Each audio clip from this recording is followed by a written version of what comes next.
Wholesale Hotline, where we cover everything to do with wholesale real estate. I'm Jamil Damji. I'm Brent Daniels. And I am Pace Morby. And together we cover the most important parts of wholesale real estate. Lead generation. Conversion of sellers into contracts. And dispositions. Guys, remember when you're watching this show, do us a favor and squad up in the comments. Make sure that you are liking and subscribing to the YouTube channels and in the Facebook group Wholesale Hotline. Most important, we want to know we're doing a great job for you and helping you build your business. So go give us a review on iTunes and or Spotify. So squad up and enjoy the show!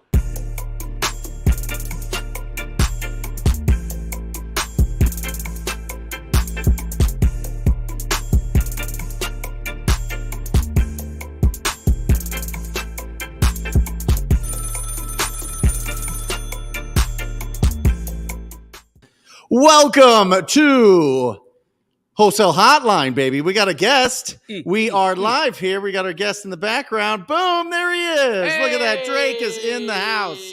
That is exciting. He's just doing his wholesale, no, not wholesale, his hotline bling. Hotline. You guys, you know how expensive it was to get Drake to dance for us in the back? He's live right now, guys. Yeah. He's live. So get your questions ready for Drake. We're rock and rolling. No, we're going to open this up a little bit different today. This is a question and answer show, so we're going to go absolutely bananas on it. But Pace is going to help me break down a deal that my team is locking up as we speak right now. And I want to know what Pace thinks. If I'm going to wholesale this. Is this the one in Litchfield Park? This is the one in Litchfield Park. Do you know the details? I'm going to pretend like I don't. Okay, so here's the details, right? The guy wants $400,000. It's worth about $425. It was built in 2021, brand new built, right? Okay. So it's $400,000. He wants $20,000 cash to seller. Okay. Okay. $20,000 cash to seller. He wants $1,500 a month we're setting it up for a 15-year balloon. But he's making $1,500 a month at 4%, which really makes it like a 39-year loan, right? Wait. Explain that to me. So he wants $1,500 a month in payment. So it's a seller finance deal. So he has the house paid off in cash. Yes. So he's going to create a loan, create a loan to you for $1,500 a month. Yep. And because he wants $1,500 at 4% interest, it works out to a 39-year payment. Right. However, you're going to create a 15-year deadline to selling the house, refinancing the house, or paying him off in cash. Correct. And 0 in renovations, 0 in arrears. He owns this free and clear. So basically it's $20,000 down.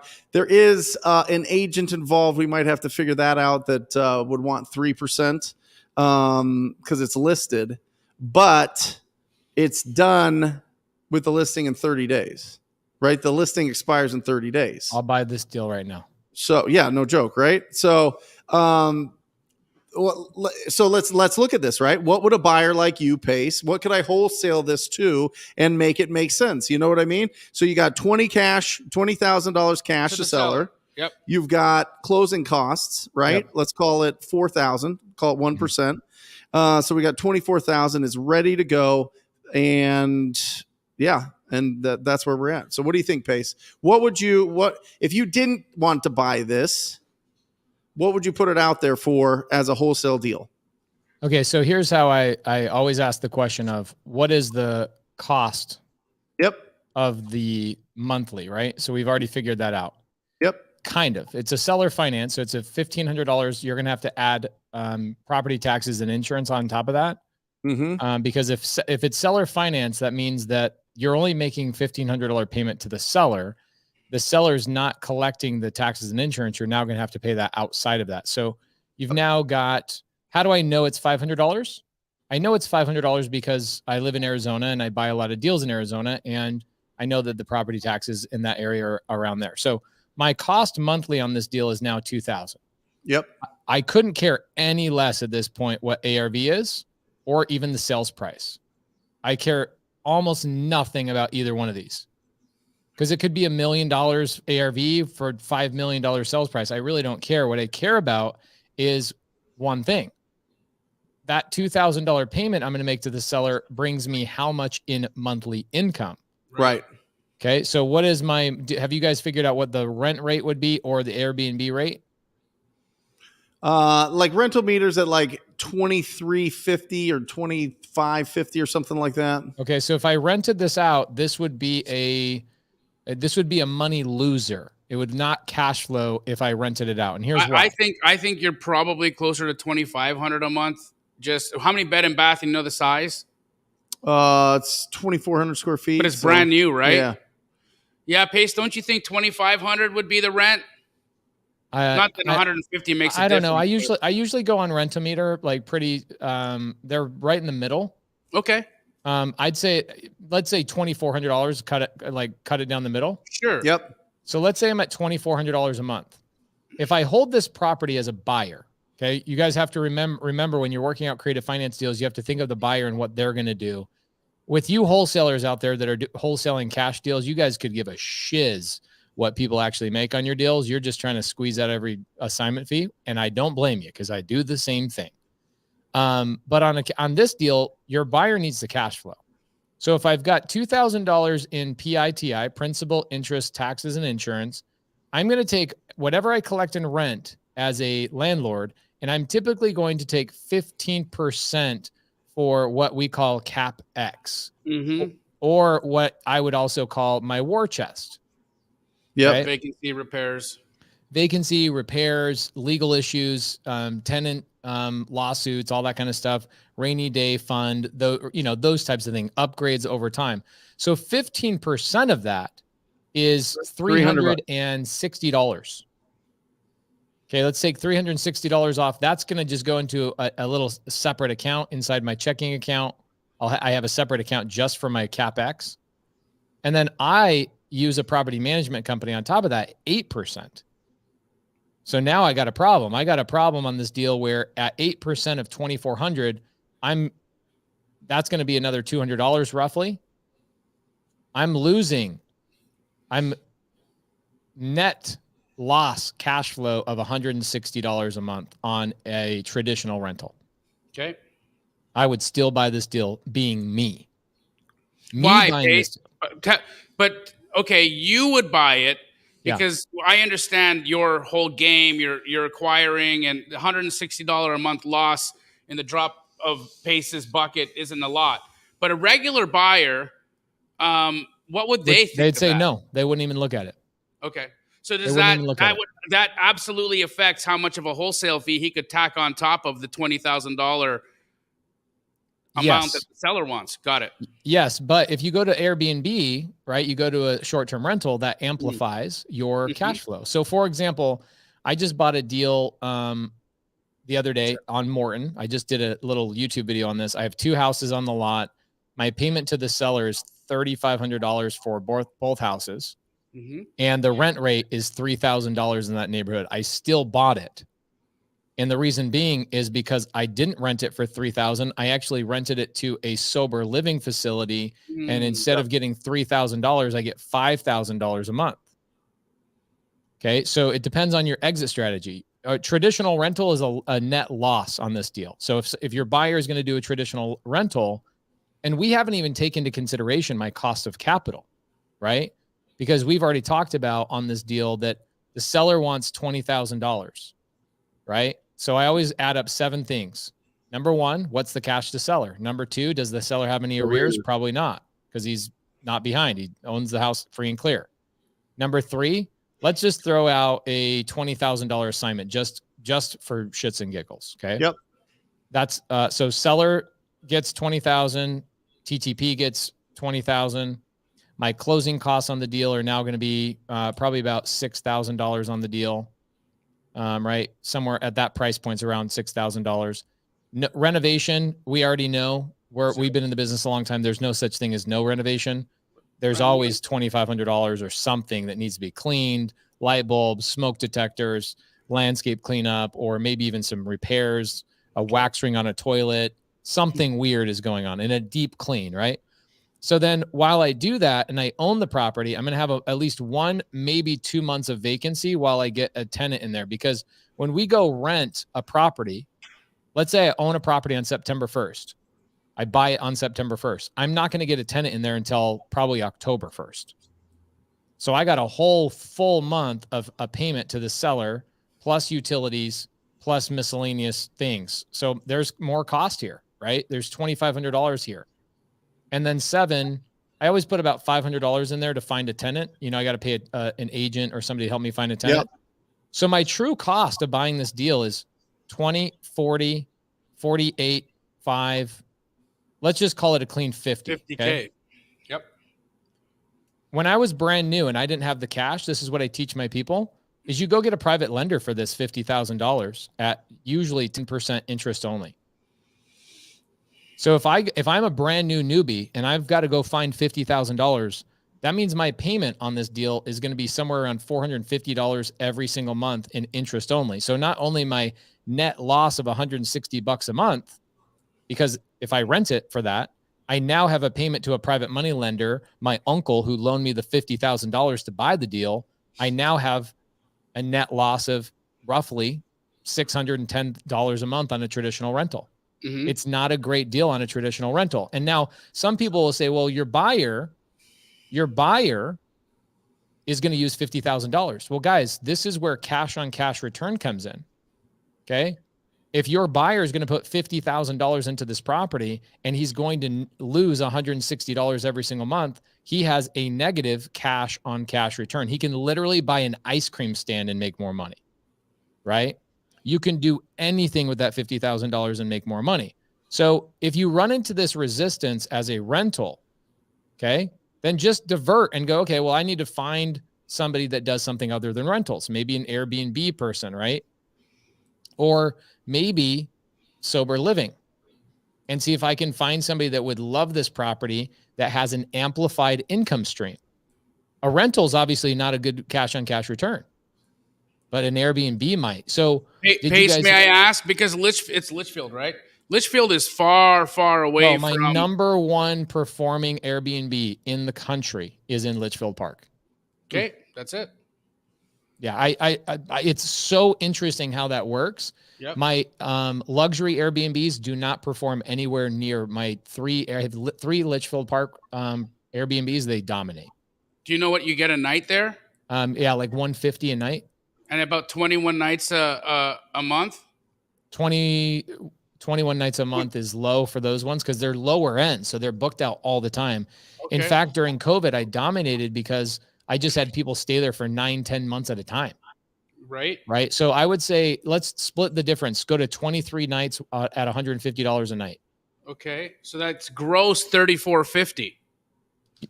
Okay. So hold on. Let me pull up my actual address of the one that I dominate on, because it's a really great test. I just want to understand. By the way, as you pull that up, Pace, let me ask you. Yeah. You dispo these deals. Yeah. All the time. I don't dispo a lot creative of creative finance stuff. No? We do, but it's not our. That's not our honey hole. Who's your buyers for it? For what? Creative deals? Yeah. Pace Morby and Sub 2 students. Got it. And I mean, there are more buyers coming into the world of Sub 2 right now, but traditionally we deal with cash buyers. Right. So I'm not that these people don't exist. There's I mean, look, my best friend gobbles up more seller finance and Sub 2 deals in the country than I think Cookie Monster eats cookies. What about owner occupieds?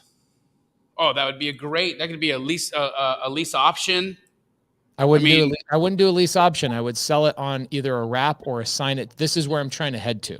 Okay, got it. I'm trying to get you guys to check these things off the box. Okay. Yeah. Hey, because these things are really important, because you guys need to understand that the reason why creative finance is so powerful is because there's so many different exit strategies, and so many people look at this and go, well, it doesn't cash flow. Well, it doesn't have to cash flow in order for me to make money. So what I was going to go through is that I was going to show you guys. Brent jumped the gun. My teaching style is so much longer. I apologize, guys. I always build a really long runway before I take off, but the takeoff is always beautiful. So I look at these things and I go, I really don't love. Jamil and I are drones. I really don't love going after exit strategies like these if my rent rate is going to lose money. Right. Because if Airbnb takes a crap, or let's say Airbnb adjusts its schedule, then I have to go and do, like I have an Airbnb right now in Dallas, Texas, and the neighborhood has sent me enough letters that we're no longer going to do Airbnb in that house. We're going to convert it to a traveling nurse. Okay. So corporate housing. And my income dropped 20% because of that. The good thing is I'm still cash flowing, but you have to take these things into consideration. So for me, I don't want to look at this. The next thing I would look at is the number one person. If it doesn't cash flow, here's the thing. Here's a guy that really cares about cash flow. This is called an investor, right? Who doesn't care about cash flow? Owner occupied. There you go. Yep. Brent, how much does your property cash flow that you live in? Nothing. What about you, Jamil? How much? I lose on that one. That one's a liability. My personal residence. Yep. It doesn't cash flow, but it doesn't have a mortgage, so it's free. Yeah. But still, it's not. No, I still have to pay for my. Do you have a landscaper? I have a pool guy. I have a pool guy. I have a landscaper. I have utility. My utilities are ridiculous. So I'm probably negative $5,000 a month in that house. Yep. Okay, so here's what I would be doing on this deal. Personally, if I was TTP, this is what I would do. I actually just broke down a deal I bought from you, Brent, a couple years ago. Yeah. That I was all into the property, $65,000. I bought it sub 2, and I bought it for $65,000. So I was out of pocket like a couple $1,000, almost nothing. I sold this on a wrap for, and what the ARV was about $99,000 because it was a 1960 what, Jamil? I don't know. What do you mean? Mobile home. Mobile home. Yeah. Okay. Oh, yeah. You can't finance that. Right. Yeah. So my end buyer was like, if somebody was going to have to buy this with cash, the most they would ever pay is $100. Right. I sold this on a wrap. Take a guess how much I sold this on a wrap for. $150K. Holy moly. And also I sold it at that interest rate on a 40-year note. Any problems with that buyer? Have they defaulted? Yes. He paid for 2.5 years. He's currently in default, and I couldn't be happier. I'm so glad he's in default. He gave us $50,000 down, covered all of our costs to get into the deal, plus some in our pocket. Yeah. We made like $1,100 a month for 2.5 years. Now they're in default. We're getting the property back because of the way I set up my paperwork. I don't have to go through foreclosure. I send a demand. I get the property back because I have a deed in lieu already pre-signed with this guy. Boom, take it to the recorder's office. House is mine. I know I'm going over a lot of people's heads right now. So I took that property back, and now I'll turn around and resell that at $350 on a wrap now that the market has gone up, right? So in this situation for Brent's house, I've got a house that has an ARV of $425,000. Okay. Yep. Brent's going to be into this deal. $20,000 to the seller. Okay. And he's going to be $0 in arrears. Yep. And guess what? You need zero closing costs because you're not the one that closes the deal.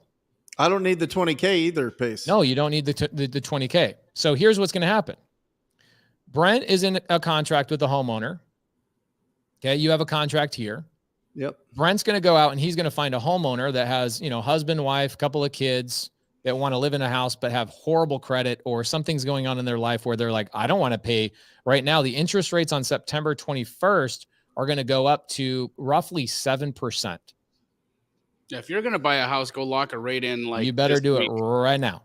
Or if you're going to buy a house, go buy this house from Brent Daniels if you guys are looking for a house in Maricopa County. Okay. So what Brent's going to do is he's going to take this contract that's $425,000. What I would do is I would take that contract, I would add $150,000 to it, and I would wrap those two numbers together, and I would sell it to this family for $575,000 with 15% down payment at 6.5% interest. Why so low on the rate? Because I got a much higher number. Okay. So what I've learned on wraps is that the average time that my wrap buyers actually continue to make payments to me is about 5 years. And then what they do is they sell or refinance. They refinance. Or default. So what I found is like a lot of these wrap gurus, guys that I've paid $25,000 to years ago to learn from, they tell you to go and sell at like 9%, 8%, 11% interest because you absolutely can. The problem is you've created a monster. And it depends on what exit strategy do you want. Do you want continual cash flow, or do you want a big chunk guaranteed? So what I see is that people will sell their house for too little, but put their interest rate too high. And now you've convinced that seller that, or that buyer that they need to go and get pre-qualified, fix their credit or whatever is going on in their life. And 2 years later, they're refinancing your note out, and you sold it for too little on the dollar amount and because you were wanting to get that interest rate. So for me, I already know those buyers are going to refinance or sell the property because homeowners are transitory. They move all the time. Okay. The average homeowner stays in a property 7 years. Okay. Nothing you can do about that to change that behavior. Okay. So for me, I want to make as much money on the contract as I possibly can, so that no matter if they refinance next month, they sell the property in 2 years, whatever it may be, I give them a lower interest rate to keep that in as long as possible. And I get the biggest chunk when they go and refinance or sell.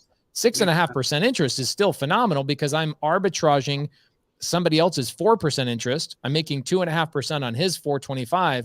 Plus I created $150,000 in basically fake equity, right? I created that and I'm charging 6.5% interest on that. There's a lot of money being made on this deal. Okay. There's a lot of money being made on this deal. So it just kind of depends on what lever you want to push. But for me, if I bought this deal from you, Brent, I'd pay you an assignment. Yep. And how much would you pay in an assignment base?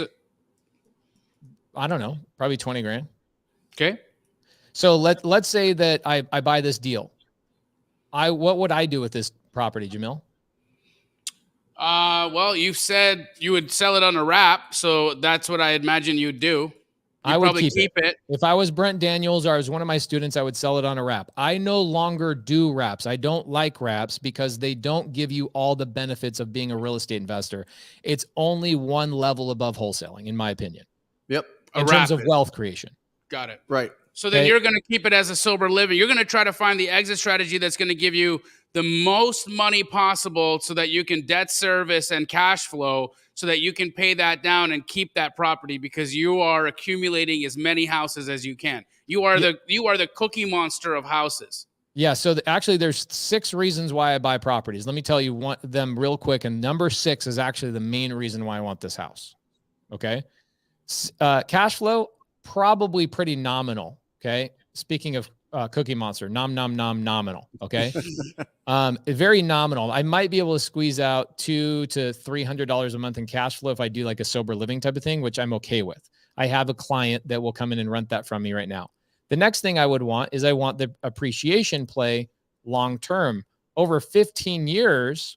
Think about this. 15 years in Phoenix market is 4% interest or 4% growth in over 15 years. This property is going to go up in value, probably a good $250,000 over that time frame. So I've just locked in $250,000 for my future wealth strategy, or my kids my kids' college fund, or my retirement fund, or whatever. I just made $250,000 buying the deal on day one. Right? I just got to sit and wait for it to sprout. The next thing that I get on this deal, this is really tasty for me, is I get depreciation. And on this deal at $425,000 value, I would roughly get about $100,000 as a tax write-off on my taxes this year. So you're saying it's about 25% of the purchase price of the property is what you get to take off of your taxable income. Roughly, if you want to do the calculation perfectly, just real quick, here's how fast you can do it. $425,000 divided by 27.5 equals $15,454. That's per year.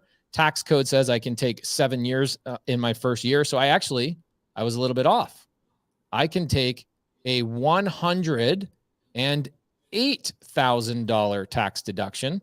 Awesome. And at my tax bracket of 43%, that would mean that I saved real money this year, $46,518 in my first year. Woo! So when you divide that by 12, okay, this is the part that people don't realize. And when you divide that by 12, I actually made $3,876 per month this year by just buying this property. Mm-hmm. So what do I give a shit if I only get $200 a month in cash flow at my phase of the game? Right. I don't. Right. Because I know by year 3, year 4, I'll raise my rent. But this year alone, I saved real $46,518. This is where real wealth is. People say, Pace, how do I make more money? Step one, keep more of it. Okay. Step one, keep more of it. Now, so with the depreciation play, I'm going to make $46,000 on this deal this year. That's real money. I'm not going to make it. I'm going to keep it away from Uncle Sam. The fourth reason why we buy property is, Jamil mentioned this, is mortgage pay down. Okay. People ask me, what do you do for a living? And I say, I crowdsource my retirement to my tenants. I crowdsource my retirement to my tenants. And people go, what do you mean? I go, well, I have this problem. I want to retire with $1 billion. You know how I solve that? I go get 10,000 tenants. They go out to their 9-to-5 jobs and they bring me the money and they pay down all my debts. A third of their income, by the way. A third of their income goes to me. They work the first 10 days for the landlord. Yeah. Right. So people are working for me, right? This is the ultimate leverage. And that is actually the next part of this, is that the leverage factor on owning property is humongous. Jamil and I actually just ran into this. So Jamil and I were in the process of buying a 53 unit deal. And what happens on commercial loans is that when you want to buy a multifamily, they don't just give you a loan because you have good credit and you have money in the bank. They go off a couple of things that most people don't think about, is they go off your net worth. Yep. Mm-hmm. And so if you want a $10 million loan, guess what you got to have as net worth to get that loan? $10 million. Okay. You want to get a $50 million deal? You got to have a $50 million net worth. And where does my net worth all reside? It all resides in properties that my tenants pay down for me. So my leverage is powerful. So I can go to a multifamily investor and say, hey, I've got a net worth of 30, 40, 50, $60 million. I will just sponsor your loan for you because of my net worth, as long as you give me 30% of your deal. Yep. And that's a creative way of getting your hands into a multifamily deal with no money out of your pocket, just by being a sponsor of somebody else's loan because your net worth is strong enough. So again, it's playing a different game at a different level, but just letting you guys know that that's the direction that people really go in terms of building wealth. And finally, the number 6 reason why I buy properties is this right here. This story will make my students more money than I could ever imagine, because here's what happens. Whenever I do a deal with a realtor, I go and I spend 2 hours with them. I pay them whatever commission they want, as long as they give me 2 hours of their time, so I can give them an interview that I can then chop up and let my students use to go pass off to other real estate agents who are having a hard time wrapping their minds around creative finance. And this is what I just did on Friday. I spent 2 hours with an agent breaking down a subject to deal that I just did with that agent. My students will make millions of dollars off of that video by overcoming objections that other realtors and sellers have had on that transaction. So for me, I go, sell me the deal. What assignment fee do you want? I'll pay for more money. I'll pay more money on that deal than another buyer would, because of the 6th reason why I buy properties. Well, and also you're in that position. You're in the I'm in a different position. I would have never done that 7 years ago. Parts of those into play, right? The depreciation right there off the bat, 46,000.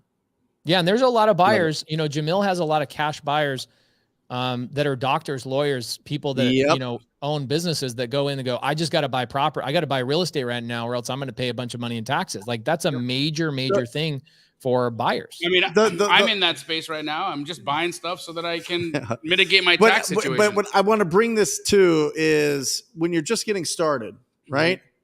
And you have a quality conversation with this homeowner, and you find out that they want to do something creative, you need to make 2 phone calls, right? Somebody in sub 2 and somebody in Astro, right? Absolutely. Somebody in sub 2 to help you put it together, right? Pacey, are you following me here? 100%. Like, if you're just getting started and you don't have the 20,000 to hold on to this thing, and you're not able to raise it in time, or it just doesn't, you're just not at that level yet to raise the money that you need to be able to take this thing down, you can still make some good cash if you just squad up. Absolutely. That is the whole point of the last 30 Absolutely. minutes. This is like everything that we talk about encapsulated into one deal that we're literally negotiating right now as we speak, right? This is my guys are on the appointment right now, getting it all locked up. But what I'm trying to do is I'm trying to like show you that if you can go and find these opportunities and be wildly proactive, you can go to all the other experienced people that have cash buyers, that have experience with creative finance, squad up and get the deal done. Whether you guys own it, whether you sell it to somebody and they own it and they're just pumped and they love you forever, or whether you just get help and you split the deal with somebody that knows creative finance and somebody that can sell the deal. It's just squatting up. Always. How would you know? How do I buy this deal from you? Huh? How do I buy this deal from you? Yeah, let me get it locked up and let me look at my taxes. We'll see. We're the same bracket, Pace. Thank you for that advice. I haven't reached your bracket yet, dog. Yeah, that's the joke of the day. Speaking of squatting up, we've got Heidi. Heidi is in the comments right now, and she was just talking about a deal that they just did. So we all know Monique Walker, my longest, most sophisticated realtor relationship, brought me an opportunity that I put under contract in South Scottsdale. Mm-hmm. And of course, we love JVing with Astro students, Sub-2 students, anybody that wants to do business with us. We love it. And so Heidi sees that we have this deal available. She's an Astro flipping student. She packages it up. Mm-hmm. Hands it over to another Astro flipping student who was pondering fixing and flipping it. So what does he do? He puts down hard earnest money, mm-hmm. and he makes a decision. He's like, I don't know yet if we want to fix and flip or wholesale. And he does a mini Jamil because that's what I used to do back in the day. Right. I would say, hey, look, I'm going to commit to the deal regardless. Yep. Because I can perform. Yep. But now that I'm committed to the deal, I'm going to try my hand at it. And then he went and wholesaled it for an additional $10,000. So Keegley makes $25,000. Mm-hmm. Heidi makes $20,000. Mm-hmm. Matt makes $10,000. And a fix and flip buyer got an incredible opportunity still because the deal was, I think the deal was worth around $800,000 or $850K, and they paid just over $500 for it. Love it. Incredible. Who has the most friends, right, Pace? 100%. I watched one of yours, and you were going hard on your Sunday service, and you're like, you want to know why I make more money than you? Because I have more friends than you. Hilarious. You have no friends. Who did he say if you're not, I don't know. Somebody was commenting in the section. I'm always pointing that out. I was literally thinking about texting our Arizona group chat yesterday. I feel like I text you guys too much and thank everybody too frequently. I realize everything I have in my life is because of the people I've met along the way. Like I've done nothing on my own. Nothing. Yep. I mean, even Jamil made like 20 grand this morning from a relationship he met a year ago. Today, it's like you got to plant these seeds, bro. Right, right now, from a relationship that I got from Pace, working with Pace on our travels. Okay, for the last, how many days, Pace, has it been? What, since what? You started? Since we started? Oh, for 3 days. 3 days. We're each making roughly $20,000 a day. From what? From a relationship that we're just doing deals, doing deals. What is that? Why are you being so sneaky? We're not being sneaky. We're testing it out. We want to make sure this is long term. But I mean, bro, I'm probably going to rake in $400,000 from in a month. Yeah. From one relationship. Relationship. And Pace and I giggle every morning at how much money we made while we were sleeping. Yeah. Got it. Yeah, 6 a.m. Actually, he called me the other morning, like 5:30. And he's like, yo, it's great. And the relationships are funny. Here's what's funnier about it is the relationship. I'll tell you a quick story. There was a relationship blocking us from making money with this relationship. It was Jamil's relationship with Cody Sperber for a couple of years. They were doing the Oscar Mayer Wiener phase. Do you remember that phase? We were having a quarrel. Oh, yes. Yeah. A gentleman's quarrel. Before so he became a vegetarian. Right. Right. that is exactly what happened. So we were traveling around the country and I was being invited to Cody Sperber's creative finance stuff. He would ask me like, hey, will you come speak? And I go, I'm like, yeah. That relationship elevated. And he goes, hey, do you want to speak on Thrive? And I go, I'm not going to speak on Thrive stage until you call Jamil and you and him work out your beef. And I hard stopped him and I said, I'm not coming unless you invite my brother.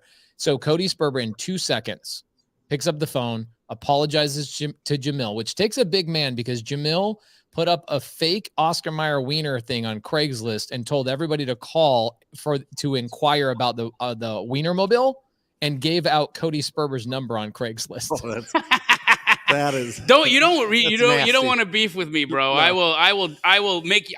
You will hate me, but you will laugh at how I get you. Yeah. It was so good. And man alive, the battle got so heated and it was just to the point where we couldn't even go into certain rooms and Sperber couldn't go into certain rooms because there was this beef between the two of them. And I was like, dude, it's just two alpha males. Like we can operate together and we squashed the beef. It led to another relationship, which led to Jamil and I filling up Clever Summit, which then led to getting us noticed by one relationship that now is making Jamil $20,000 every single day. It's amazing. It's amazing. It's crazy. So you have to look at this and go, Jamil and I went and met with Grant Cardone a couple of weeks ago, and he was saying every single dollar that you want in your life, everything you want in your life is in somebody else's pocket. And when you filter people out or you judge people too early or you're not willing to collaborate with people and all you're doing is hating and this, that, and the other, you're closing off pockets that could essentially bring value to you, your customers, to your relationships, et cetera. And so 100% of everything I have in my life is because of relationships like Brent Daniels, Jamil Damji, Steve Trang, and hundreds of other amazing people who have led the way ahead of me. And all I have to do is follow in their footsteps in the jungle that they've already chopped down for me. That's it. Incredible. It's true, man. It's true. And in watching how these relationships are blossoming and then spidering off into other relationships that are becoming very, very high level, it just makes you understand how important it is to be nice to people, how important it is to keep your word with people, how important it is that if you have a situation with somebody right now, guys, if any of you out there have some animosity, have some friction with somebody in the business, heal it. Look, it was a lesson. I was happy. I was happy making Oscar Mayer Wiener Craigslist ads, but it still felt crummy. The joke was good, but overall having beef with anybody isn't fun. It doesn't feel good. Right? Pace actually putting his relationship with Cody on the line to mend that was one of the most incredible gifts Pace has given me in our friendship. Because Cody is a phenomenal connector. This guy he knows everybody. Right. And so you guys got to really look at your life and you got to see, is there friction with somebody? Is there animosity with somebody? Know that you never understand or you'll never know who somebody is or who will become. And it's important, regardless of whether that person becomes a Cody Sperber or a Jamil Damji or just the same person they are, Mike Smith, whatever. It's important on an energy level and on a soul level to squash that. Always. Yeah. And thank you, Pace. Thank you for showing everybody, myself included, how to do that. Love you. Love you too. I want everybody to win because I realize it's way more fun together. It's like, how do you emulate what we went through in high school where just everybody was hanging out, having a good time? I was the guy in high school that I didn't just hang out with the jocks. I didn't just hang out with the nerdy guys. I hung out with literally everybody. And our school was such a magical place because people would come and visit our school and they'd be like, dude, it doesn't seem like you guys have cliques inside of your school. And people would write in their yearbook that because of Pace Morby, everybody became friends. And so my goal was to always to connect everybody and break down those barriers. It's okay to have different interests, like people that want to wholesale, people that want to burr, people that want to fix and flip, people that do creative finance. Like we are all so much better together. I want to actually point something out to you, Jamil, real quick. And Brent. Yeah. Look at Bigger Pockets, for example.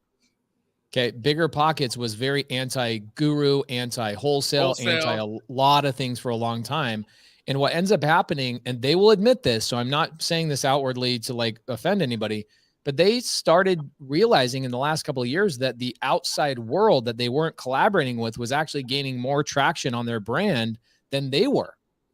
And it was because they weren't extending their hand and saying, hey, look, we're the big gorilla in the room. We want to help you get to the next level. Grant Cardone is now realizing this. Other big names are realizing this.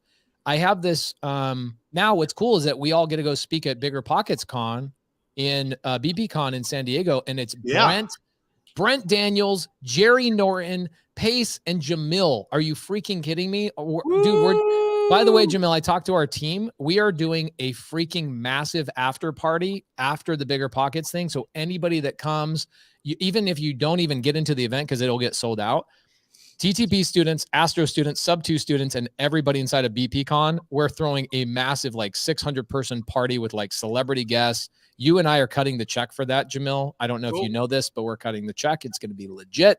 Hey, I'll pay it out of my profits this morning. Thank you, sir. I love it. So here's something that's interesting, which I'm leading into.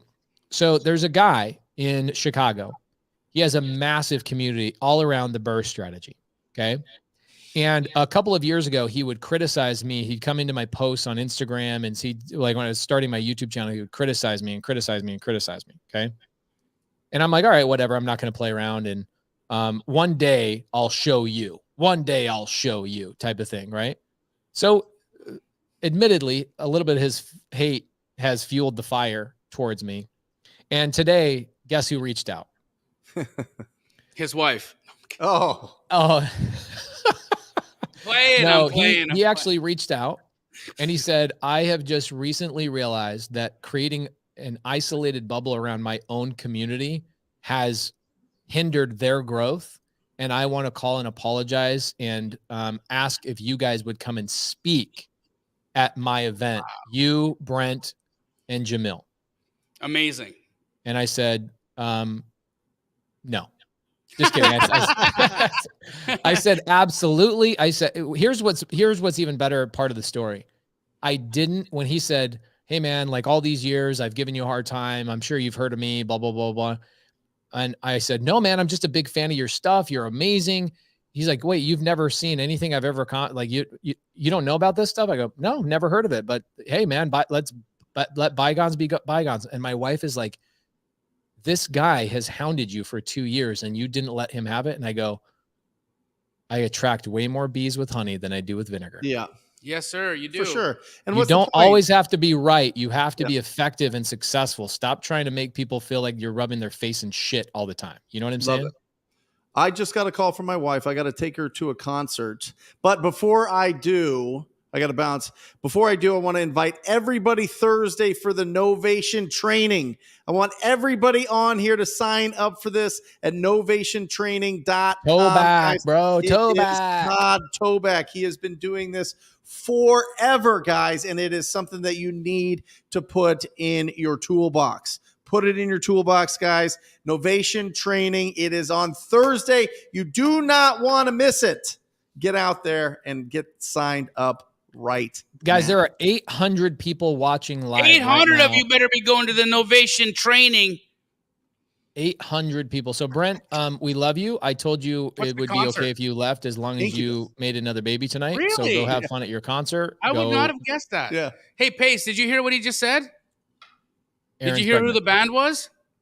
Incubus. Let me guess. Who? Incubus. Oh, I freaking love Incubus. Dude. I would never have guessed that, but enjoy. Oh, Aaron loves it. Anyway, I love you guys. I love Incubus. I'll see you Wednesday on the live show and Thursday on the training. We'll see you there. Guys, go to novationtraining.com, I believe is what it's called. Yep, there it is. Novationtraining.com. Go sign up. We've got 800 people in here. Yeah, double fist it, bro.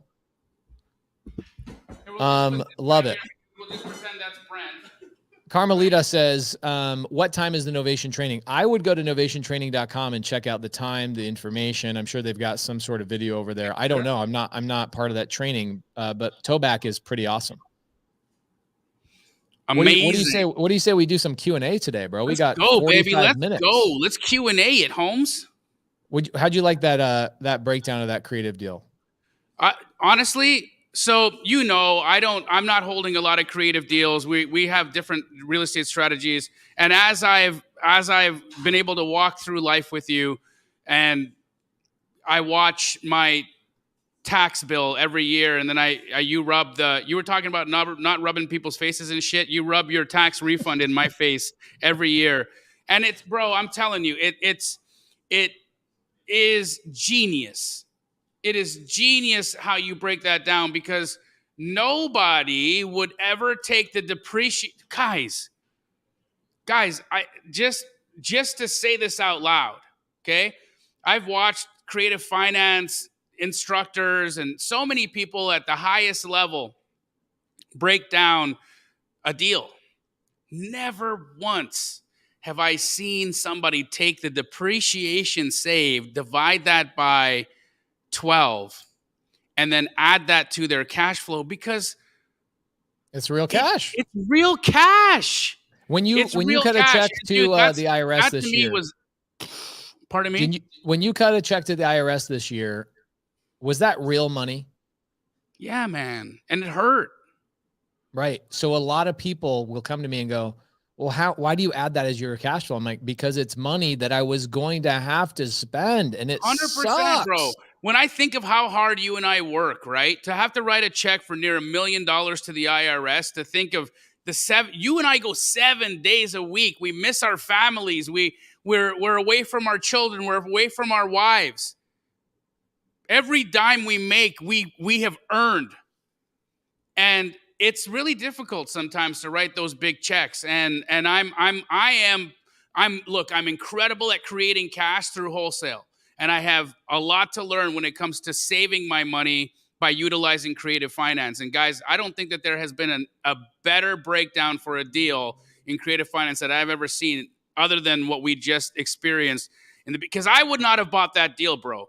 Based off of what you had discussed and what I've learned from you, I still wouldn't have bought it, because I'm obviously of the wrong mentality that if you can't cash flow based off of regular rent, then for me, I typically would walk away. I want to be able to cash flow on long-term rent. Otherwise, it's risky to me. And we both know I'm a lot more risk averse than you, right? And so that's how I would have been looking at that deal. Not taking into consideration the near $3,000 a month in savings that I'd be getting from my tax bill. And that just changes the entire equation. Yeah, the tax bill, the savings was about $3,600 a month. Bro, that's genius, dude. Genius. Yeah, it's crazy. Because like, even if you think about it, the beautiful part about that is, let's say I break even. What would you say is the average time frame that you'll raise rents on a rental? Like, is it every year? Is it every 2 years? Every 5 years? Every 3 years? What do you think? That's an interesting question, given the life and circumstances that we've been seeing since 2020. Things have changed, right? Normally rents will increase every 2 to 5 years. There you go. From what I've seen, I look at 3 years is kind of the average, right? Just like what you said, 2 to 5 years. Yep. So I look at that deal and I go, okay, well, let's take it another step further.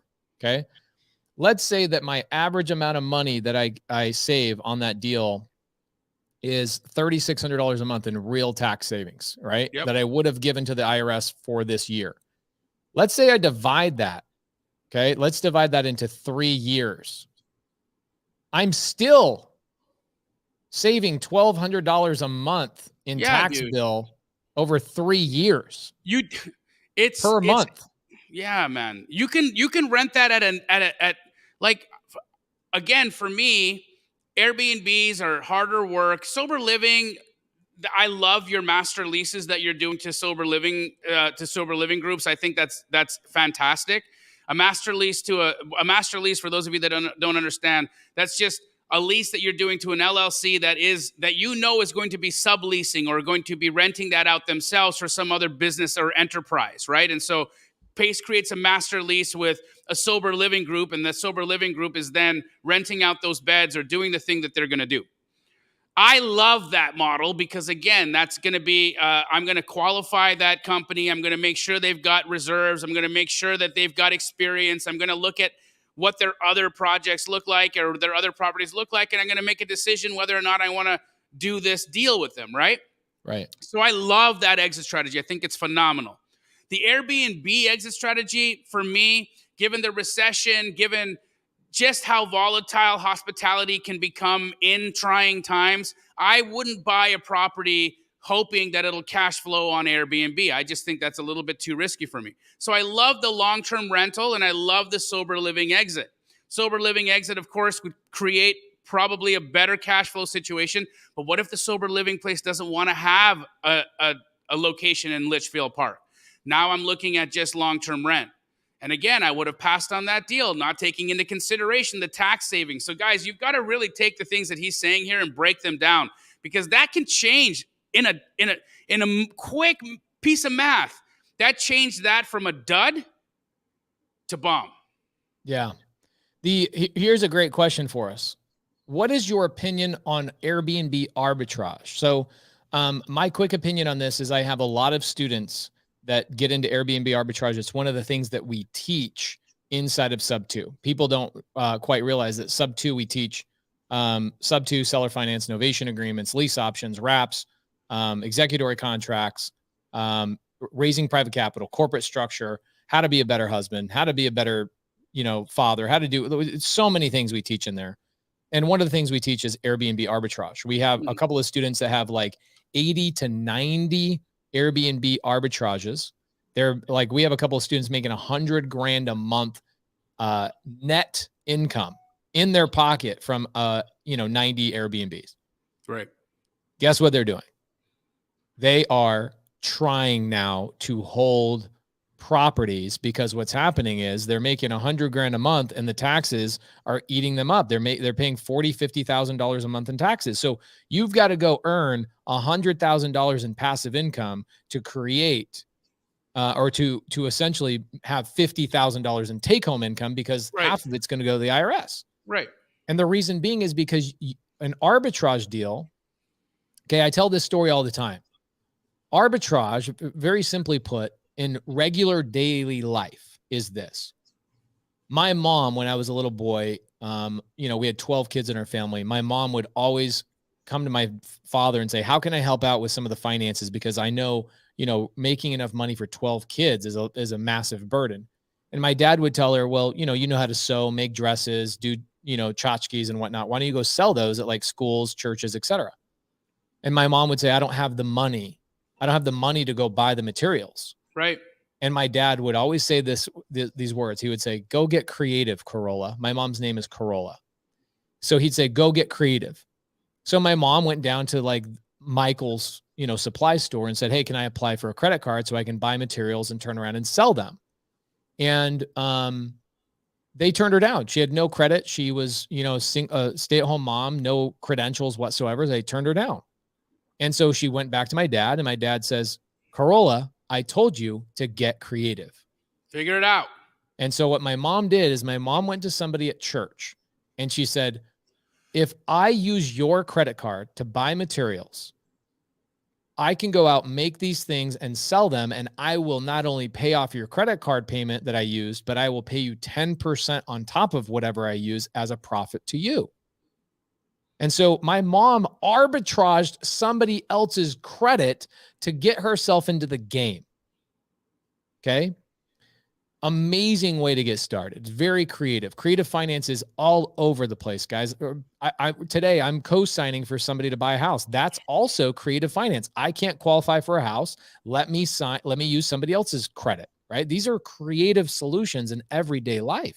Mm-hmm. So with arbitrage is doing this on people's rentals. So you go, well, I want to buy a property. I want to cash flow. When you're, I'm sure that you see this all the time as a coach, Jamil. You get your students to go, if I could just get to $10,000, $20,000, $30,000 a month, my life would change, right?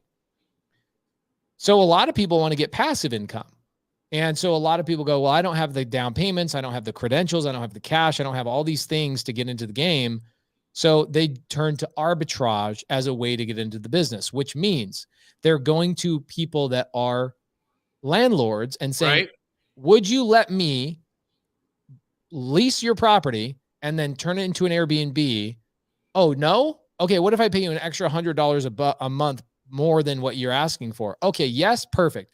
And you work out a creative solution with that landlord so you can turn around and turn their property that they own into an Airbnb. The things I don't like about the things I love about arbitrage is it's incredibly easy to get into. Right. The thing I don't like about arbitrage is that it can be a trap. Because you get addicted. If it blows up in you, you could get yourself into a little bit of a pickle. You can get yourself into a pickle. Also, you're sitting here spending the same amount of time as I am negotiating with the homeowner on arbitraging their asset. For just a little bit of money a month. There you go. And you get zero tax benefits. When you pay the payment to that landlord, you get zero credit, no pay down. You get zero of the appreciation. You get zero of the benefits except for the cash flow on the deal.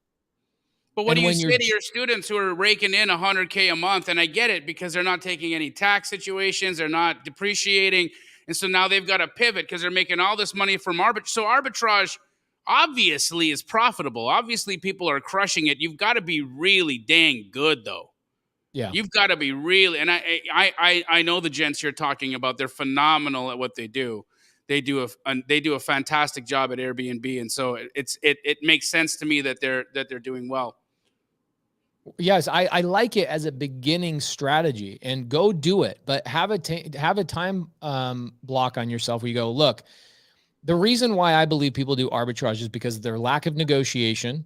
Okay. They haven't learned how to negotiate properly. So it's easy to go to a landlord and go, can I just lease from you? Not sell it to me. You keep the property. I'll just give you more rent. There's really no negotiation there. Like, why would a homeowner in that situation say no to you? They're not going to say no. It's very easy to pick these up. So your lack of negotiation, right? So you got to gain more experience. So I like it that you're not going to sit around and sit on your hands as you get better at negotiating to go, well, in 6 months when I'm better at negotiating, I will then work out sub-2 or seller finance. I'm just going to get into the game right now. So I like it for that. I love that people are taking action, jumping into the game. I like that you can get cash flow. I like that you have to use your credit. I like all of those things. But what I don't like is that people get addicted to it and they get up to 20, 30, 40 properties. They go, oh my gosh, I have no assets. It's the same way I'm addicted to wholesale. Yes, it can be. Yeah.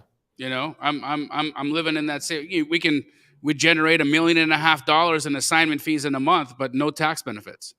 Yeah. It's interesting because, I always liken this to like an orange tree, where in wholesale, the orange is where all the juice is, right? And that's the deal. The deal is where the juice is. So I will take a non-juicy orange just so I can get the seed. And I want the seed, and I'm willing to put the extra work in for a long-term play where I can now harvest oranges for the rest of my life with no extra effort. But it's really hard to break away from, I want to focus on the juicy orange and feed my family today. A seed is not going to feed your family today. And that's why wholesale is so powerful. Wholesale and arbitrage and these types of things. Like Brent Daniels wholesaling this seller finance deal to me, I love it. Wholesale the deal to me. Make the today money. You take the juice out of the orange. Just give me the orange seeds. I want the orange seeds. I'm at a different phase of my life. I want the orange seeds. I want an orchard. When I shower, Jamil, you've been to my house. I have an orchard behind me. If your deal and my deal works out with this guy that we've been working out, I'm literally buying that whole 3 acres behind me. And when I shower, I look outside I look out the orange tree or orange orchard, and I'm like, all I'm trying to do in my life is build a larger orchard. I want producing fruit all the time. How did you like making all that money while you were sleeping last night, bro? It's pretty good. I'm not making as much money as you, but I'm making, I just got my report this morning. I got $5,000. I'll take that. Amazing. You can't be mad about that. No, sir. No. While you were drooling, bro, while you were drooling and snoring. I know. Now you and I are going to have so much fun with that. It's going to be the best. Guys, put your questions in the side chat. We're talking wholesale. We're talking creative finance. We are answering questions. Get them top of mind. Let's go. Come on, baby. People are liking the wordplay on the orange tree. This is actually one of the stories I tell sellers is when a seller says, well, why would I sell to you on seller finance? I go, I don't know why you would sell to me on a cash deal. I think you're crazy. I go, you one day you bought these orange seeds, and they don't know where I'm going with this story, but I'm like, one day you bought these orange seeds. You took the time, you put the energy in, you watered it. Maybe the tree got a little bit of disease along the way. You fixed it up. You did all these things to cultivate to get to a point where you had an orange tree. And now what you're wanting me to do is come along and give you a cash offer on this orange tree. You know what I'm going to do is I'm going to chop down this orange tree. You're going to take the lumber and I'm taking the stump. This is what it looks like. Why don't, and I go that's a cash offer. I got to give you half of the tree. You take half the tree. I take half the tree. I got to give you 50 cents on the dollar to make this make sense for me. But if you sell the orange tree to me, let's keep the orange tree intact. And as it continues to produce fruit, it can feed both families for a very long time. I'll make payments to you. You don't have to babysit the tree. You don't have to do anything. Just let me have the tree and I'll give you a bundle of oranges every single month. And the sellers go, holy crap. I never thought of it that way. I go, yeah. All of you guys putting creative deals together, timestamp that. Timestamp what he just said. It's 6 p.m. Pacific right now. Timestamp everything that came out of that man's mouth in the last 7 to 10 minutes, and you'll have enough game to go out there and get yourself some money. This honestly is one of the biggest reasons why I'm so good at closing sellers is I just tell stories and analogies all the time. I rarely actually use the word subject to seller finance novation. I never, every novation agreement deal, I've never said the word novation to a seller. I use stories and I tell stories about I told a story about you to a seller the other day about, I won't tell that story, but I've told stories about my mom, my dad, F-150s, orange trees, everything you guys can imagine. You've got to be a better storyteller. It's one of the reasons why I have Big Boy from Outkast on my wall is because Outkast has 2 songs called The Art Storytelling Part 1 and The Art of Storytelling Part 2. And they're 2 of the greatest songs ever. It reminds you what hip hop and music and all these things is all about. It's about telling a story. And that's what we do. We're freaking primitive cavemen, guys. All we want to do is sit around the fire and listen to each other's stories. You know, like tell me a story. Don't teach me. Tell me a story. Get me into this. Give me a character. Develop some characters, all that kind of stuff. So, speaking of stories, before we get into a question, I just want to quickly ring the bell. I saw that Tabitha just closed her second deal of the month for $20,000. Wow. We had Heidi get another $20K. We got Math Justice got $10K. And we got for Pace of Stories. Guys, come on, tell us your wins. Tell us your wins. Tell us your wins in the chat. Also, get your questions in there. And please like this stream because it's good for us. And it's good Jamil, for you. Here's a great question for you. Regarding wholesale, if closing takes longer than the 30-day contract for a double close due to seller title issues, got it? Can the seller pull out of the deal? And if so, can I lose my EMD? Absolutely not. Absolutely not. So here is the seller is required to deliver you clear and marketable title based on the contracts that people use in standard PSAs. Standard purchase and sale agreements have the seller delivering to you a marketable title. So marketable and clear title by the close of escrow date. And if they're unable to provide that, that means they are in breach, okay? The seller is in breach of contract. Now, you, as the buyer, have the ability to cancel the contract because the seller is in breach. You may cure the seller and force them to perform, so provide you clear and marketable title. And typically cure periods can be anywhere between 24 to 72 hours.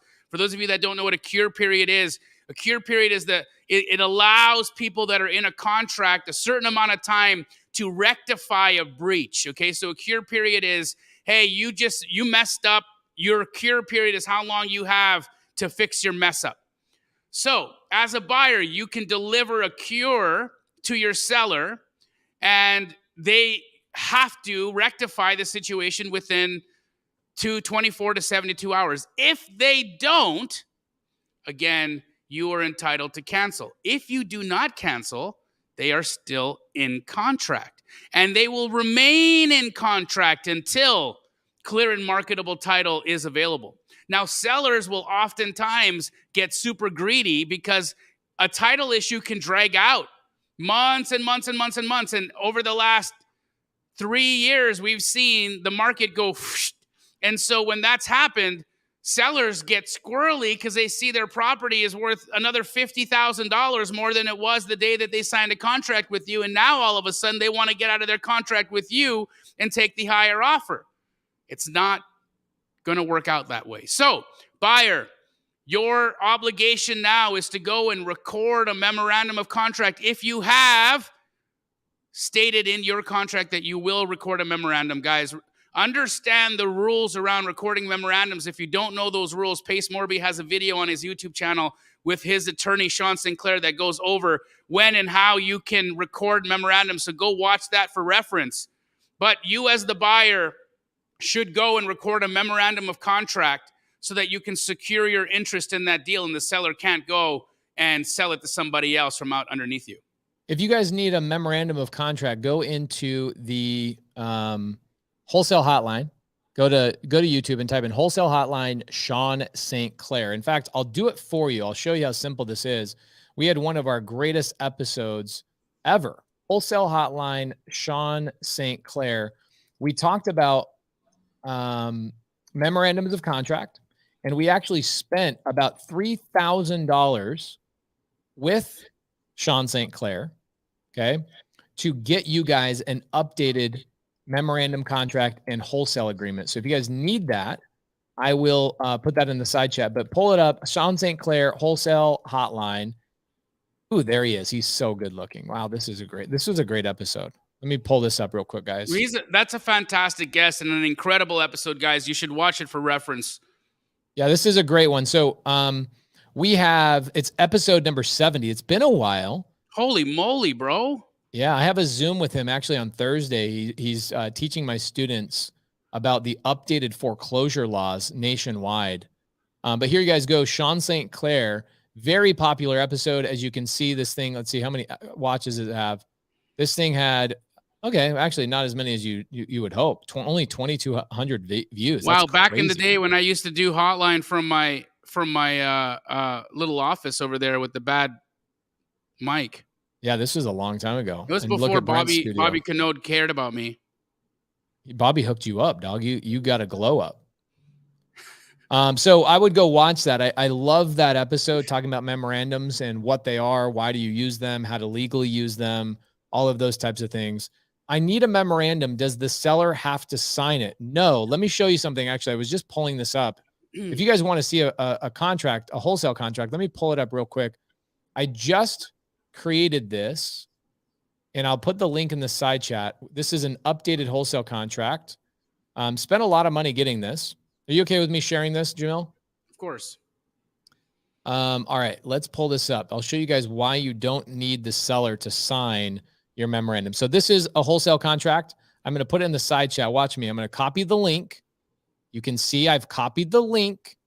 It is available to anyone, so don't tell me the link doesn't work. Just tell me that you don't know how to use technology. That's a more appropriate comment to make in the side comments, okay? So let's go through this just real quick. I want to show you guys that no, you do not need to have the seller sign your memorandum. So down here in the contract, you will see, look, there's Jamil. He talked about cure notice, remedies. He talked about that. This is in the contract, okay? Here we go. Acknowledgements, assignment. Okay, this is one of my favorite lines. Assignment. Buyer may assign this contract or any of its rights hereunder to any person, partnership, corporation, or other entity without notice to the seller. Seller's consent to such assignment is not necessary or required. Double up. Here you go, right here, 12.6. Memorandum of contract. Seller agrees that buyer may execute, acknowledge, and record a memorandum or affidavit of this contract in the official records of the recorder of the county in which the property is located. Seller's signature on any affidavit or memorandum is not required for the recording of the same. So you tell me, do we need to get the seller to sign our memorandums? No, sir. But do you need to disclose it in the original purchase and sale agreement that you will record a memorandum? Yes. Exactly. Yes. You need to put that in here. So I see a lot of people that, they give out free wholesale contracts and they don't have this in here. And what happens is the wholesaler goes and puts a memorandum on the property, but they've actually just committed a misdemeanor because you're not allowed to file a memorandum on a property without permission in the original purchase and sell agreement. So yes, guys, we put the link to this contract in the side. Feel free to take this. It's amazing. Have you added verbiage in your PSA PACE that you're using here in Phoenix, Arizona that has language in it that discloses that you may wholesale the property, other than not the assignability, but that you did that where you put the label on as a wholesaler? Yes, I actually added in our contract that we intend to either wholesale, fix and flip, or buy and hold this property. So that's how I've overcome it. It was a great hack because it does accomplish that, but it also doesn't look so blatant, like in the face. So we say buyer intends to either A, fix and flip this property for a profit, B, hold this property in their portfolio for a long-term gain, or C, wholesale this contract to another entity or party. Awesome. Yep. And so because you put it third, they don't even really go through and like really worry about it, but it's checked the box of that whole entire thing. Love it. Yeah, it's a good one. I was just in a deal where wholesaler brought us a deal to JV, and we were towards the end of the inspection period. We had potential buyers threatening to write an offer, and the seller ended up canceling because there wasn't a disclosure made that the purchaser was a wholesaler. And so lesson learned for that wholesaler. Dude, that's interesting. I was waiting for those types of things to start coming up. Well, here's a good one. Here's another good one for you, Jamil. Let me read the question for you. Ralph Pena says, when a buyer reaches out to you directly after doing a deal through their realtor with you, do you still compensate the realtor? If so, for how long? Now, this is a question, Ralph. I don't feel like you've given Jamil all the information. So I'm going to ask Jamil two different versions of this question. One, let's say the listing agreement has not ended and the buyer reaches out to you, or I'm sorry, the seller. Oh wait, he's asking if when a buyer so the buyer got brought to you through a real estate agent, and now the buyer wants to deal directly with you so that they don't have to pay the agent's fee next time. Walk me through that again. Okay, so let's say I've got a wholesale deal, and we have a lot of these at Keegley where agents will bring their buyer to the table and say, hey, I've got a buyer for you. I tacked on $10,000 on top of your wholesale price, and my commission is going to be $10K, and here's the buyer. And that happens a lot, right? And so what the question is now that buyer reaches out to me and says, hey, I want to work directly with you. Is that kosher? Is that okay? Or should I compensate the realtor that brought the buyer to me originally? And this is an ethical question. Pace, are you tracking the question now? Yeah, I am now. Yeah. So an ethical question, 100%. And I think that what's really important here is communication, right? And so first and foremost, what I would do is I would talk to the buyer and I'd say, appreciate that you reached out and we'd be happy to do business with you. My first question to you is, are you, or have you disclosed to the realtor that you worked with last time that that you would like to work with us directly? And if they say no, then I will say to them, okay, awesome. Would you do me a favor and would you let them know that you intend to work with us directly? It's a small town. We really value relationships, and we don't want anybody to feel like we stepped out of box and went and tried to come and work with you directly. So please have a conversation with the realtor and make sure that they're okay with it. And so that in it right there will put the realtor in a conversation with their buyer where they're going to have to either agree for the buyer to pay them something for the introduction, or the realtor will decide, hey, I have nothing to do with your future transactions if you're going to buy from them, and so I don't need to be compensated moving forward. Oftentimes, realtors will have that opinion. They'll say, you know what, my job is to curate opportunities for you, and if you're going to do the own curation for yourself and go directly to this wholesaler, I'm out of the picture. And so realtors will take that position. Some realtors will take the position, hey, this is my relationship, and you wouldn't know who Keegley is if I didn't bring them to the table. And so do me the favor of allowing me to represent you in these so that I can do my job and have your best interests in mind when you're transacting with this wholesaler. So the answer is, don't do something that you will regret if you run into that realtor at cocktail hour one day at a title company's after party, because it'll happen. Okay? You will run into that agent again, and you don't want to have people out there saying that you weaseled them or that you went around them. The best way to always have the best relationship and have the best name in town is to just tell everybody to play fair. And playing fair means disclose. If we've got to do a backdoor deal, if we got to transact and you don't want your realtor to know about it, I don't want to be a part of that action. Yeah. Here's another good question for Joel, throwing in this one. He says, similar question to Ralph, but on the acquisition side, can you go around the seller's agent if you make sure they get their commissions paid? I personally wouldn't. I would, again, work through the real estate agent, and I would say to them, are you okay if I compensate you? It seems to me that there may be a breakdown between you and your seller, whatever that is, or maybe they're just more comfortable dealing with me, or maybe it's easier for me to deal with them directly because we're not playing the telephone game, whatever the reason is. I will make sure that the agent is okay with me communicating directly with that person, and then I will absolutely pay the realtor. So again, it's all just disclosure. If you're going to do it and not say something, that's when the problem happens. Look, all beefs can be handled with just a little bit of preemptive disclosure. Just say it. It's not going to work out in a bad way. If you just call the realtor and say, look, this guy called me directly. He said we should just work together. I have no intentions of messing you up or taking away your commission on this deal. So is there something you'd like for me to sign, or is there an agreement that we need to do on the side that says if I transact with this person, I'll compensate you because I value you. I value your time that you've spent with them, and I want to make sure you're taken care of. These types of maneuvers and these gestures that you'll make to people in the workplace or out in the field, they will come back and they will crown you because people will love how you behave out there.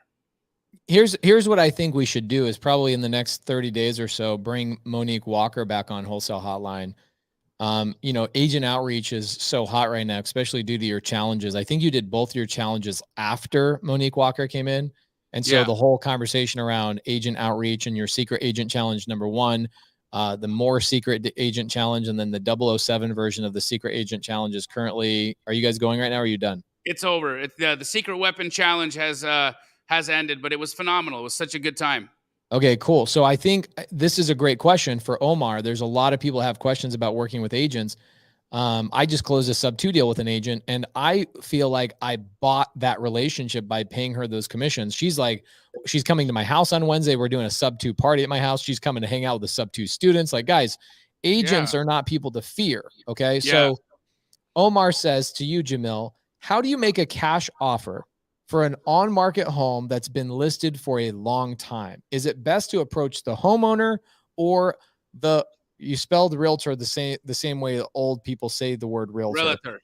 Realtor. It's realtor. Just so you guys know, it is one of the very few pet peeves that realtors have. Actually, you know what's funny is a lot of realtors say realtor. They sure do. It's like, holy shiznit. Do you not know how to say that though? What your profession is? It's like, hey doctor, what do you do? Oh, I'm a doctor. I'm a doctor. No, you're a doctor, not a doctor. That's great. So Omar says, how do you make a cash offer? Is it best to approach the homeowner or a realtor, Jamil?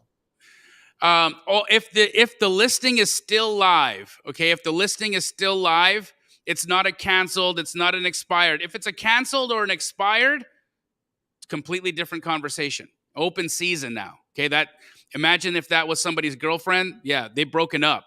Okay, so you're okay. But they're still in a relationship in this situation, Omar. And so the right thing to do is to work through the realtor. And this is a part of for those of you that are using Privy is such a phenomenal resource because it puts you into a lot of these situations, right? Houses that have been listed on the market for 30 days or more that are overpriced. And they give you an opportunity now to go directly to the realtor and have an honest conversation with them.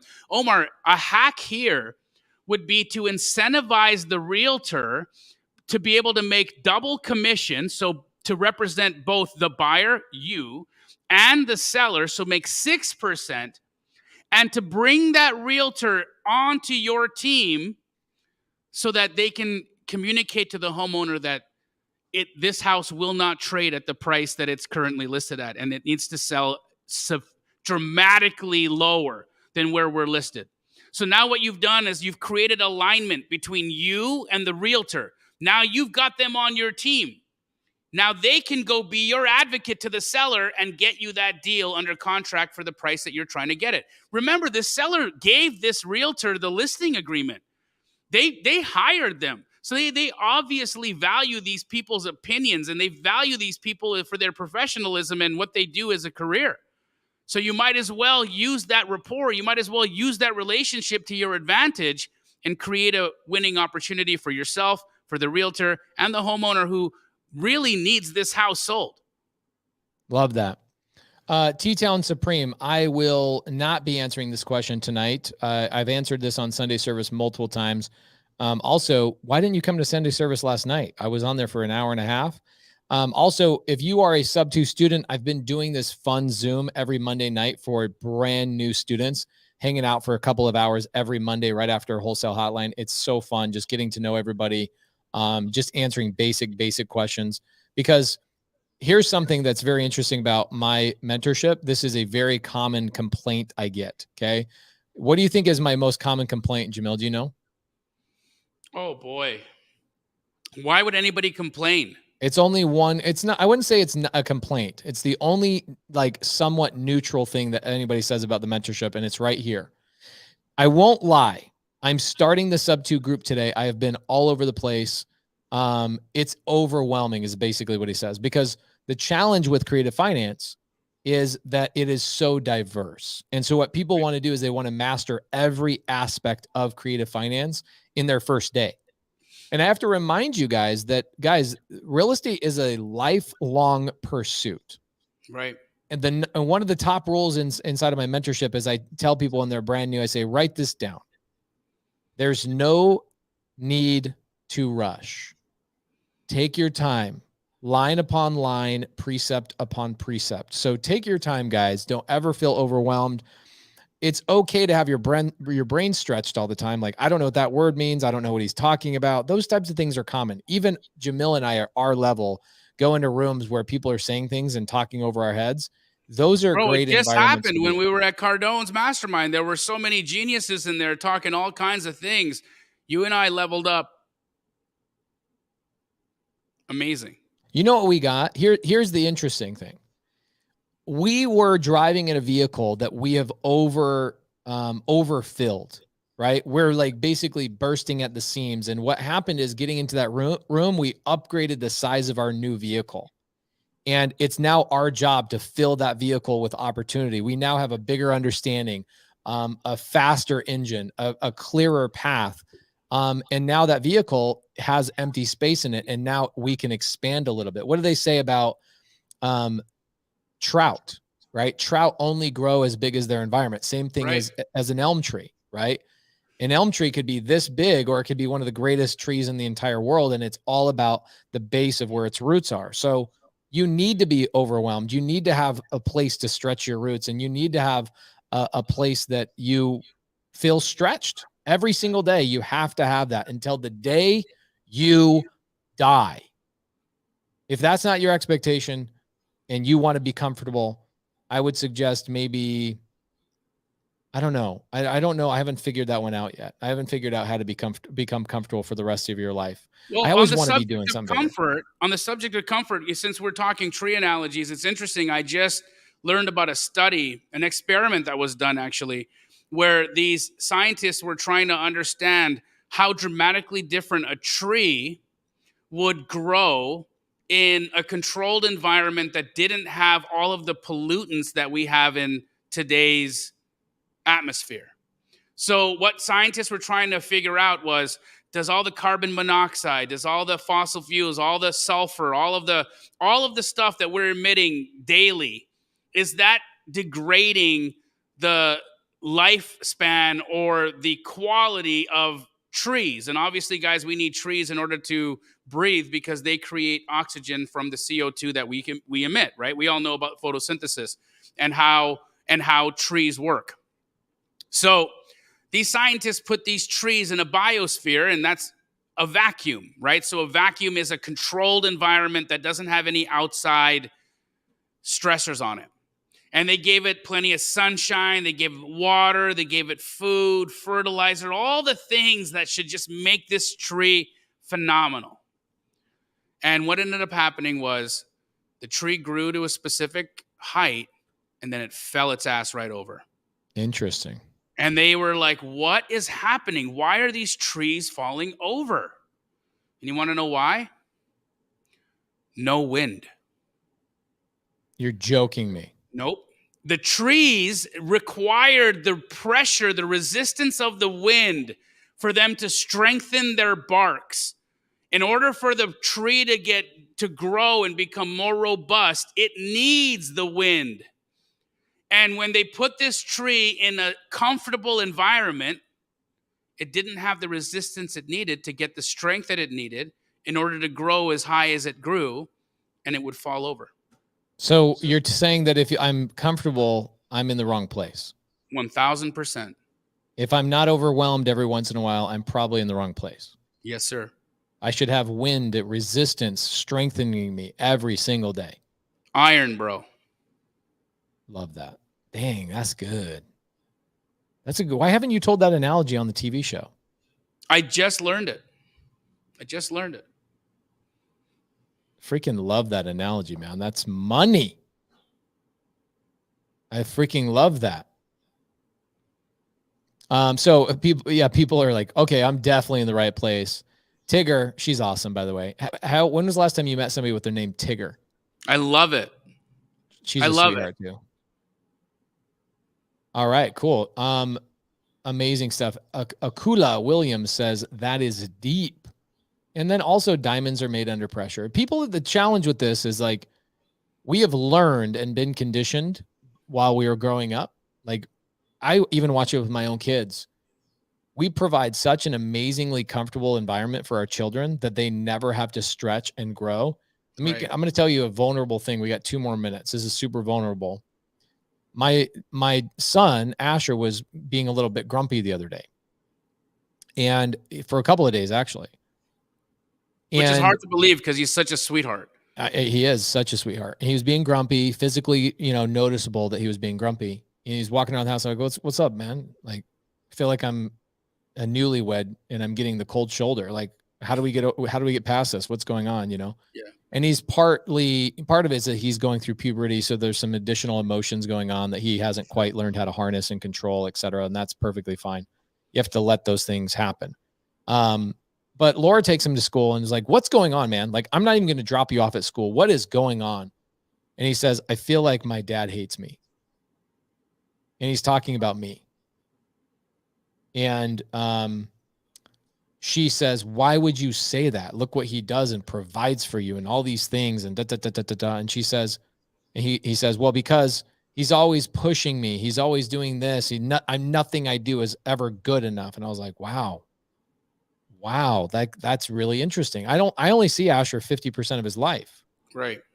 Okay. I only see him 50% of his life. Here's what I find.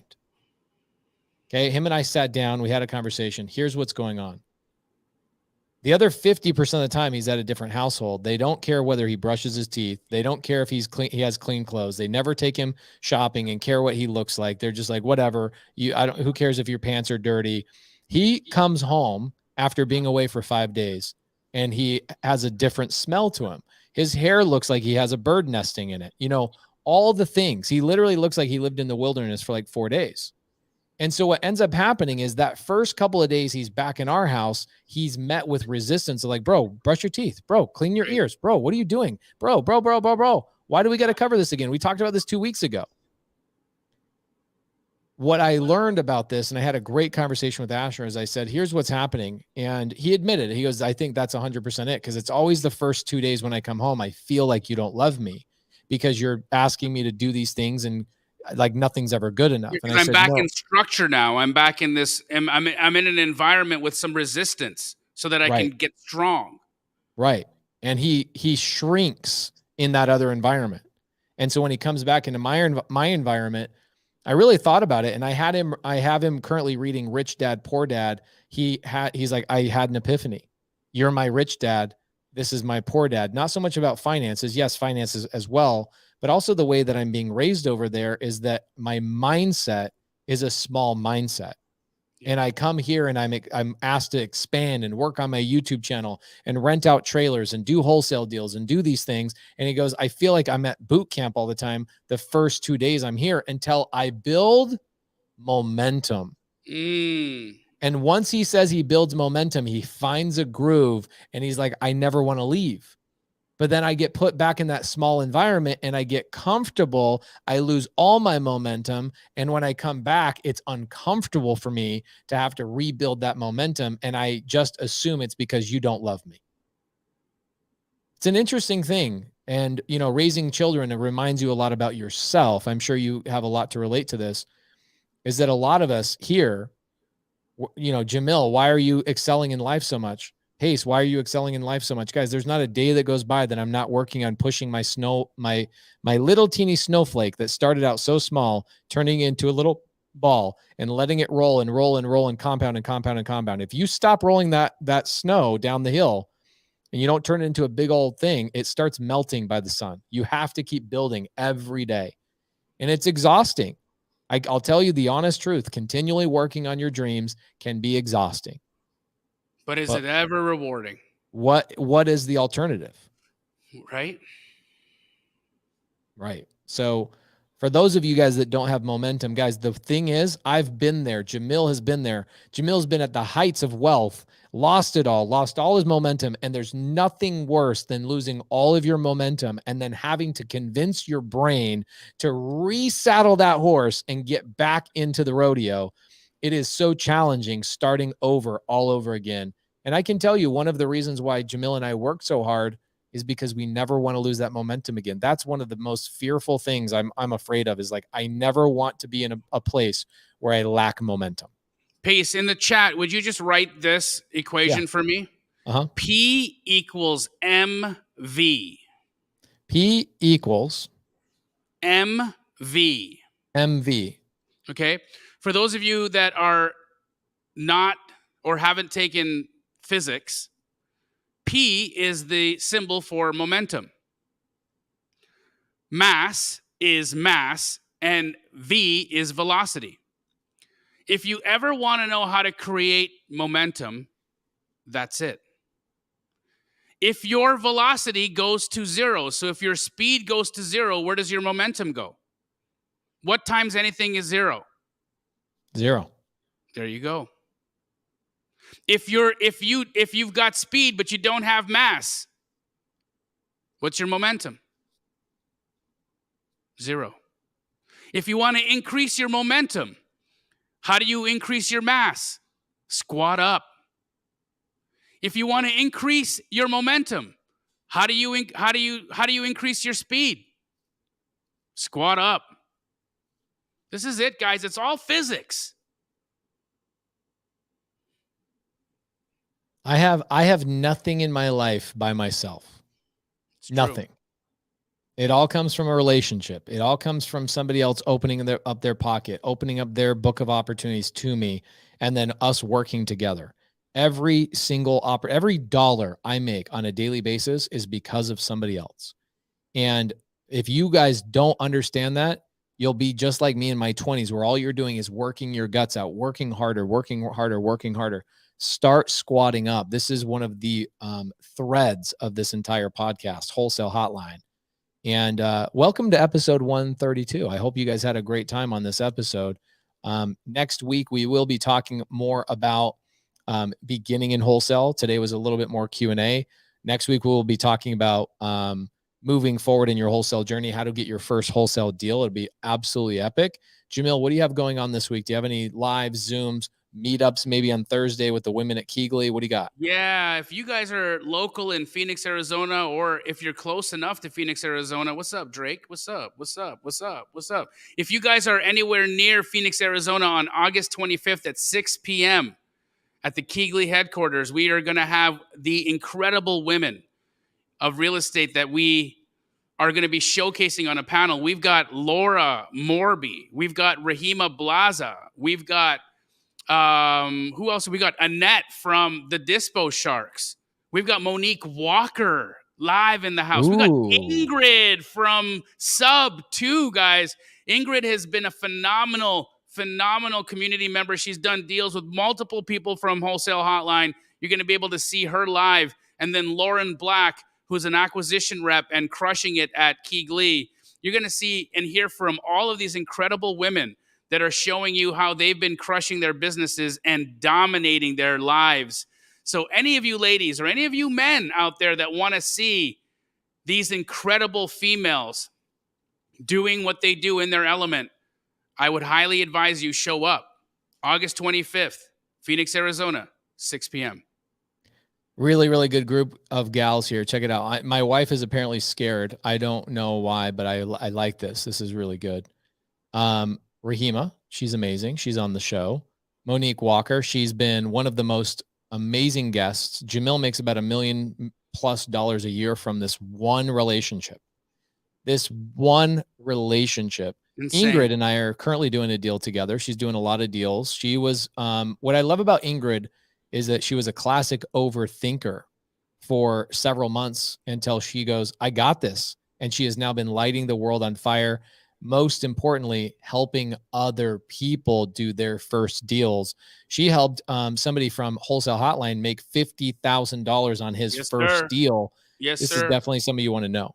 Annette and Lauren are unbelievable as well. Arizona, the cornerstones, some of the cornerstones. By the way, I don't know why you guys now own the Avengers Tower or Tony Stark Tower, but I really like that. I don't make the graphics, but that was great. I love that. Oh my God, we got Drake dancing on a rhino. Guys, we love you. We appreciate you.